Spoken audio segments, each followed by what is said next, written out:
சேர்த்து பார்ப்போமேனு தலையோட தலையும் உடலோடு உடலையும் காலோடு காலோடையும் பொருத்தினா பாருங்க, இரும்பு காந்தம் ஒட்டின மாதிரி சாப்புர் ஒட்டிடுது. ஒட்டின உடனே இவளுடைய அருளால பிள்ளைக்கு உயிரை கொடுத்தா பிள்ளை உயிர் விட்டு கைய கால உதைய ஆள ஆரம்பிச்சு. அப்படி பிள்ளை அழ ஆரம்பிச்ச உடனே பார்த்தா அந்த அறைக்கு இதுவரைக்கும் மனிதர்களை புசித்த நாம் இந்த பிள்ளை சாப்பிடக்கூடாது, நாம் உயிர் கொடுத்ததுனால இந்த பிள்ளைக்கு வரம் கொடுக்க வேண்டுமே என்று உன்னை யாராலும் ஜெபிக்க முடியாத 8000 யானை வரம் உனக்கு தந்தேன் என்று கொடுத்தான். அந்த குழந்தை தான் இந்த மன்னன் சராசந்தன் 8000 யானை வரம் படைத்தான். அவர் பெற்ற மகள் அஸ்தி பிரகத்தி என்று 2 பெண்கள் வாக்கப்பட்டா ஒரு மாப்பிள்ளைக்கு வாக்கப்படும் காத்துட்டு இருக்கா. அப்பேற்பட்ட பெண்ணை கொண்டு வந்து இந்த கமுத மூடி ராஜனுக்கு மனை முடித்து மண்டலத்தில் வாழ வைத்தார். மன்னவரும் தேவியும் மாலையிட்டு மணமுடித்து மண்டலத்தை ஆண்டுவார். கொண்டவரும் தேவியும்மா கொண்டவரும் தேவியும்மா அங்கே குணமறிந்து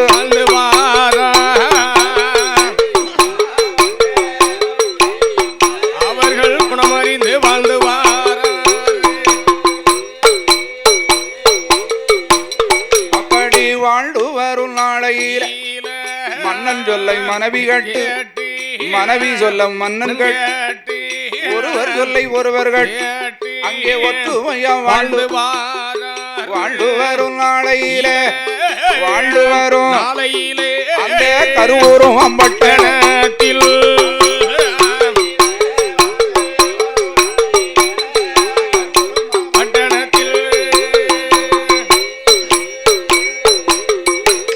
படிமாலையிட்டு மணமுடித்து வாழ்ந்து வரும் நாளையில வருடம் எண்ணம் கொண்டாம் கமுசராஜ கல்யாணம் தான் முடித்தோம் 56 தேசத்துக்கும் அதிபதியா பட்டஞ்சுட்டி தாயகப்பம் பார்க்கலைய தாய் தகப்ப இருக்கும் மட்டும் நாம தரணியாள முடியாதென்று மதக தேசம் செல்லவோ தாய் மாமனை வரவழைத்து அந்த சராசந்தன் உதவி கொண்டு தாய் தகப்ப 2 பேர் பாதாள சிறைதனிலே தானடைத்து அருணாலயத்தினமதியில அரியணையில் தானமர்ந்து அவர செங்கோல கைவிடித்து 56 தேசத்துக்கும் 56 தேசத்திற்கும் அதிபதியா ஆளப்போரா.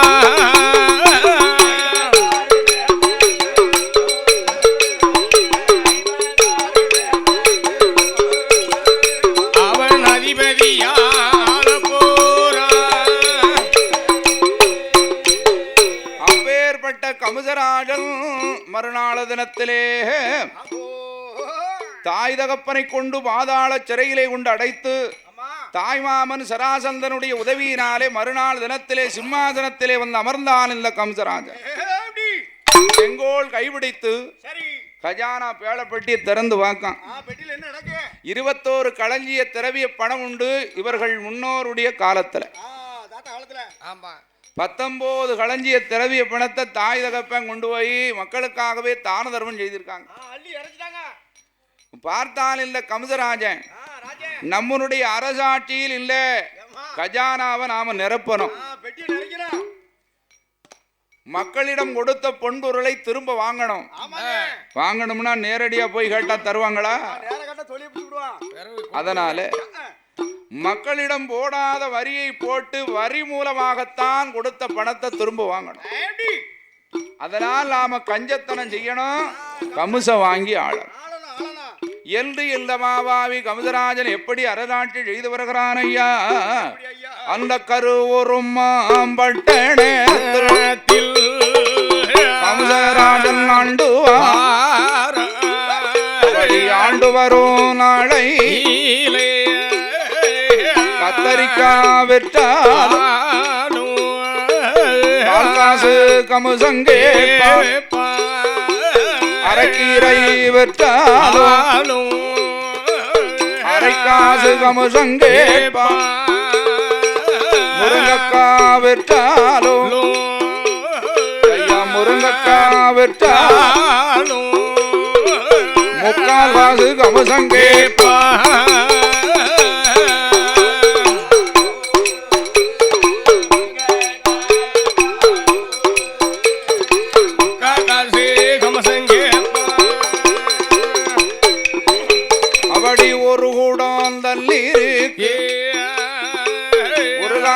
கமுசங்கே கஞ்சத்தனம் செய்துவார். கமுசம் வாங்கி ஆண்டுவார்.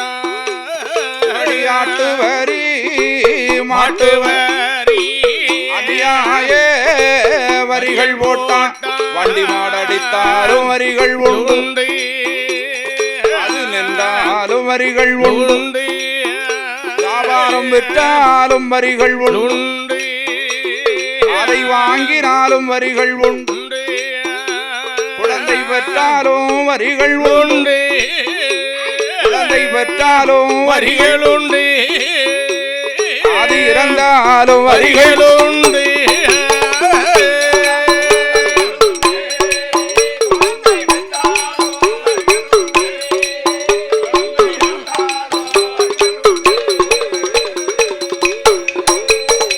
கஞ்சத்தனோ செய்து வாரான் கமுசராஜன். அவன் கமுசம் வாங்கி அங்கே ஆண்டு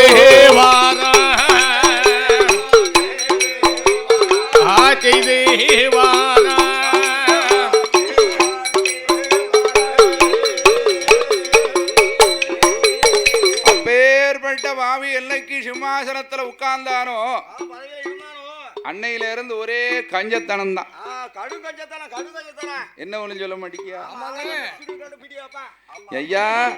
கத்தரிக்காய் இல்லையா வரும். இந்த கத்தரிக்காய் வித்தா கால் காசு கமசம் கட்டினா தான் கத்தரிக்காய் வியாபாரம் பார்க்க முடியும். அரைக்கீரை விற்கணும்னு சொன்னா அரை காசு கமசம் கட்டணும்.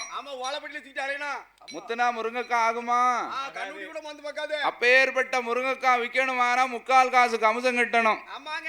அது மட்டும் இல்ல, கருவுருவாம் பட்டணத்திலே நல்ல தண்ணீர் எடுக்கணுமானா கமசராஜன் கோட்டைக்குத்தான் போகணும்.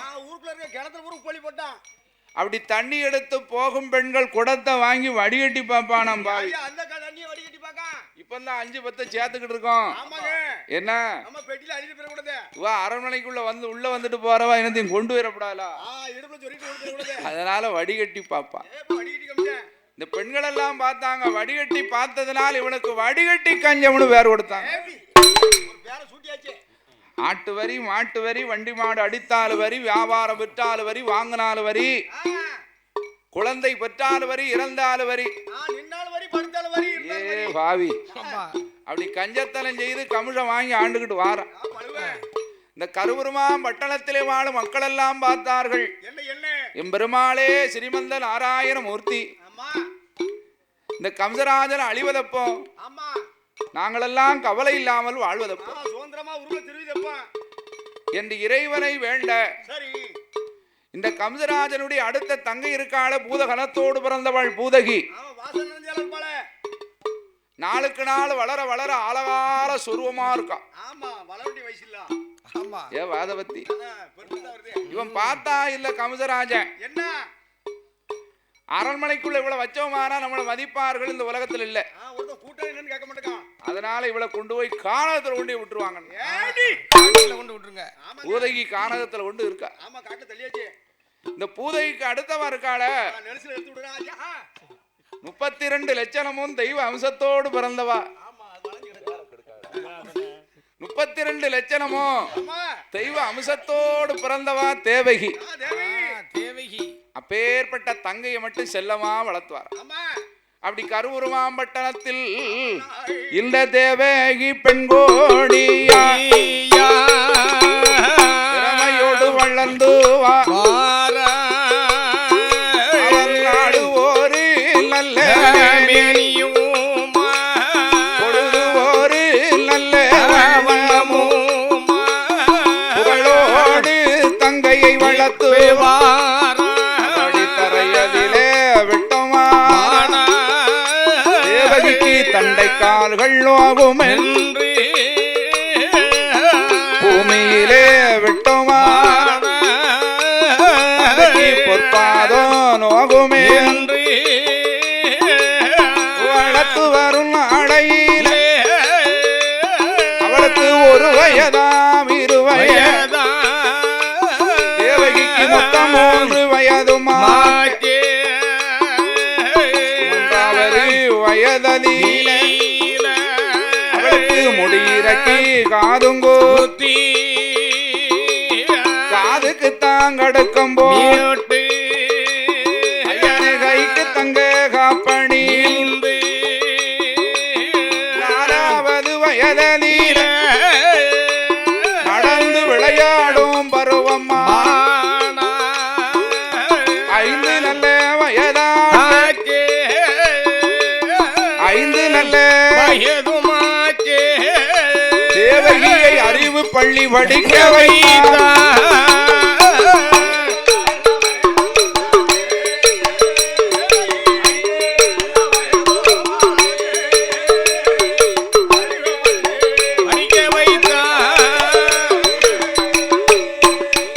அப்படி அறிகுறியாங் ஒன்றை வேந்தன் அன்னை விதா என்றுவ மூதுரையாங் கதிர்காமாலை நல்வழியாங் குளிப்பெருக்கும் இப்படி 4 நல்ல வேதங்கள் 6 நல்ல சாத்திரம் படிக்காத பாடமெல்லாம் படித்து வராள் தேவகியா 5 6 நல்ல வயதுக்குள்ளே அவளோ அறிகுறிகள் கட்டுணர்ந்த 7 நல்ல வயதுக்குள்ள எழுத்து நடை தான் படித்தாள். 10வது வயதிலே 10வது வயதிலே பலகண குந்தான் படித்த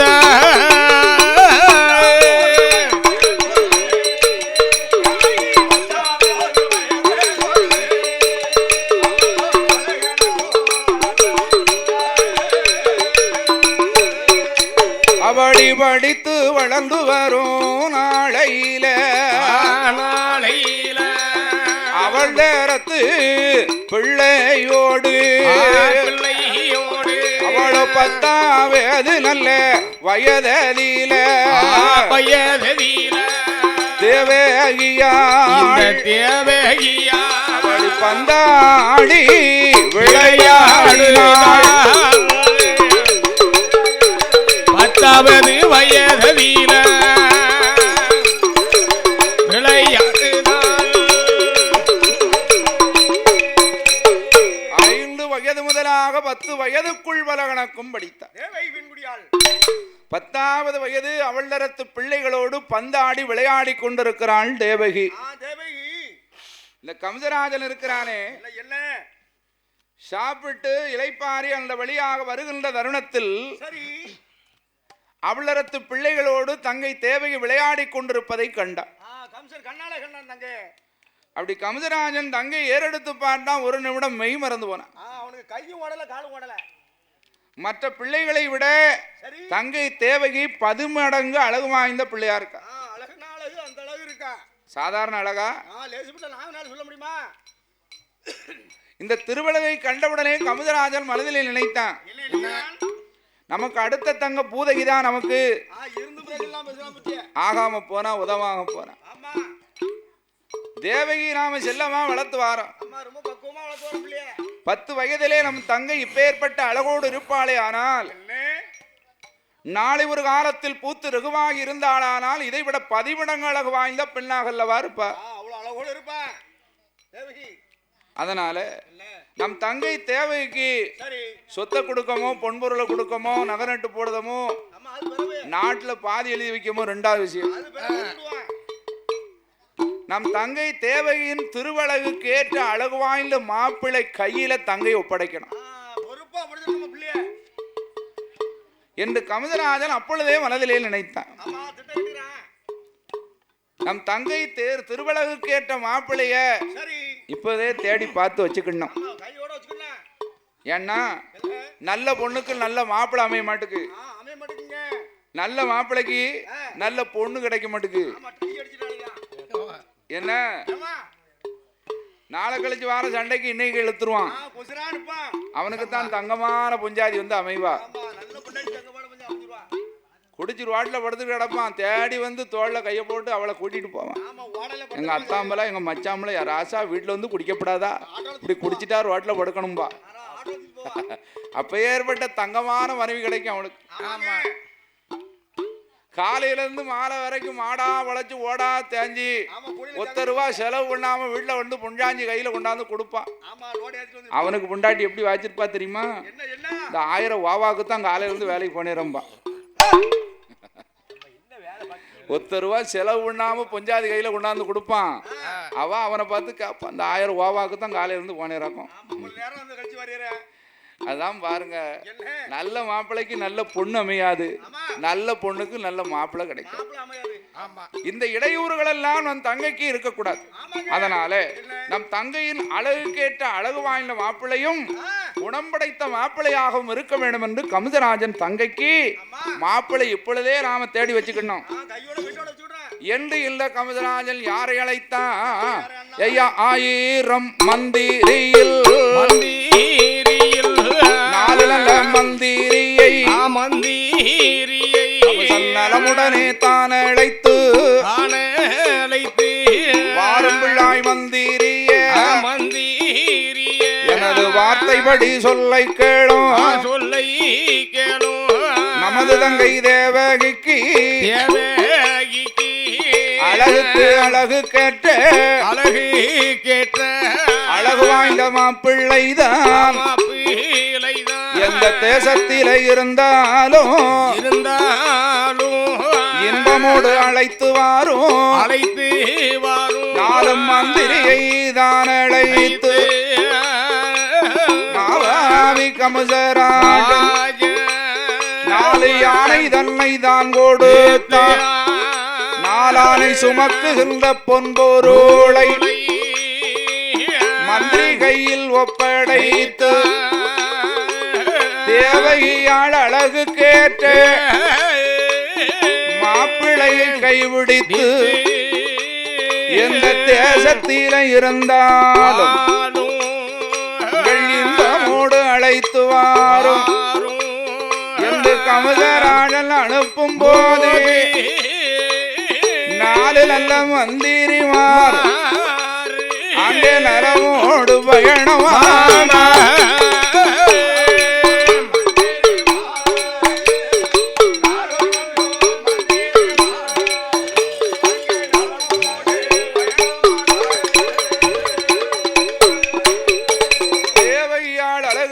மாப்பிள்ளை எந்த தேசத்தில் இருந்தாலும் என்ன செய்து கொண்டிருந்தாலும் உடனடியாக இந்த கருமுருவாம் பட்டணத்துக்கு அழைத்து வர வேண்டும் என்று 4 மந்திரி அழைத்து, நீங்க சும்மா ஒண்ணும் போக வேண்டாம், 4 யானை தாரேன், 4 ஆனை சுமக்கும் பொன்பொருளை உங்களுக்கு தாரேன் என்று கொடுத்து 4 மந்திரிமார்களை தேவைக்கு அழகு கேட்ட அழகு வாய்ந்த மாப்பிள்ளை தேடி வர வேண்டும் என்று கமதராஜன் அனுப்பி வைத்தான். இந்த மந்திரிமார்கள் 4 பேர் வாரான். எப்படி வாரார்கள் தெரியுமா? தேசமெல்லாம் சுற்றி வாரா சுற்றி வாரா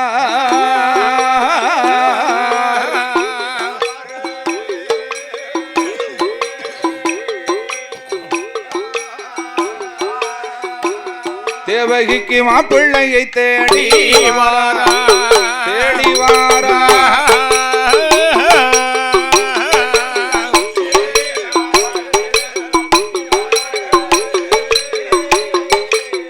தேசமல்ல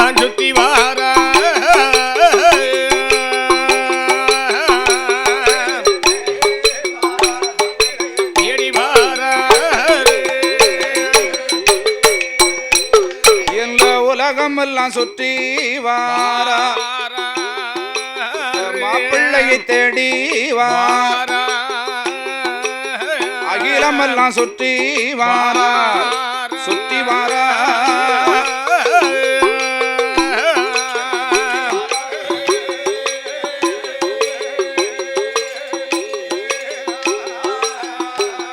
அழகு மாப்பிள்ளையை தேடி வாரா தேடி வாரா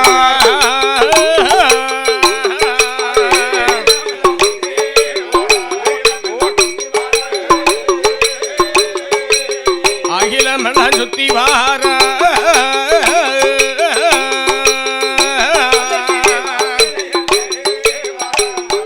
தேடி வாரா அப்பேற்பட்ட தேவகிக்கு அழகு கேட்ட மாப்பிள்ளை தேடி வருகிறார்கள் மந்திரிமார்கள்.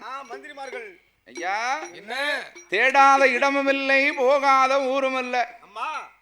நாடு கண்ட நாடு, ஊர் கண்ட ஊர், தேசம் கண்ட தேசம் எத்தனையும் தேடி வருகிறார்கள் தேவகிக்கு மாப்பிள்ளை.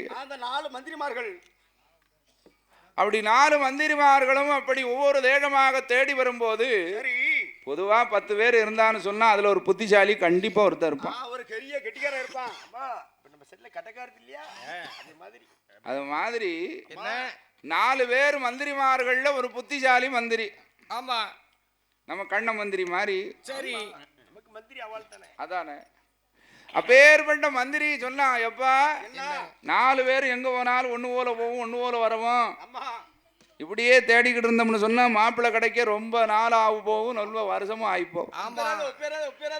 அதனால என்ன சீக்கிரமா மாப்பிள்ளை கிடைக்கணும்னு சொன்னா 4 பேரும் 4 திசையா போய் தேடினோம்னு சொன்னா யாருக்காவது ஒரு ஆளுக்கு மாப்பிள்ளை கிடைச்சா வந்த வேலை முடிஞ்சு போகும் இல்லையா என்று கண்ண மந்திரி சொன்ன உடனே மற்ற மந்திரிமார்கள்லாம் அவர் சொன்னா சரிதா இருக்கும் அப்படின்னு சரின்னாங்க. உடனே 4 மந்திரிமார்கள் 4 திசையாக போறாங்க. வடக்க காசியை பார்க்க ஒரு மந்திரி, தெற்க கன்னியாகுமரியை பார்க்க ஒரு மந்திரி, கிழக்க திருச்செந்தூரை பார்க்க ஒரு மந்திரி, மேற்க திருவனந்தபுரத்தை பார்க்க ஒரு மந்திரி. இப்படி 4 மந்திரி 4 திசையா போனாங்க. வடக்கு காசியை பார்க்க போனாரே ஒரு மந்திரி, அழகுபட்ட மாப்பிள்ளைய பார்த்தாரு.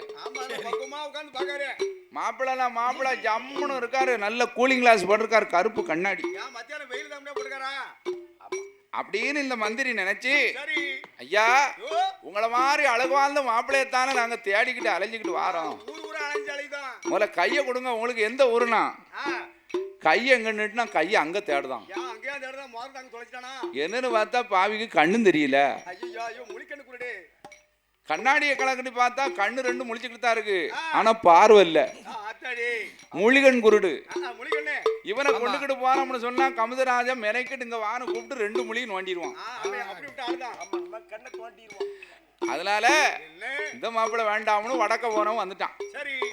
சரி, தெற்க கன்னியாகுமரிக்கு போனானே, அங்க ஒரு மாப்பிள்ளை அழகுபட்ட மாப்பிள்ளை, நல்ல ஈ சேர்ல உட்கார்ந்து இருக்காரு, நல்ல சாஞ்சு போய் நல்லா அப்படி ஏப்பா ஜம்முன்னு இருக்காரு, கண்ணாடி மாதிரில இருக்க ஆளு மாப்பிள்ளை, அவ்வளவு கலர். உங்களை மாதிரி ஆளத்தானையா தேடிக்கிட்டு வாரோம்.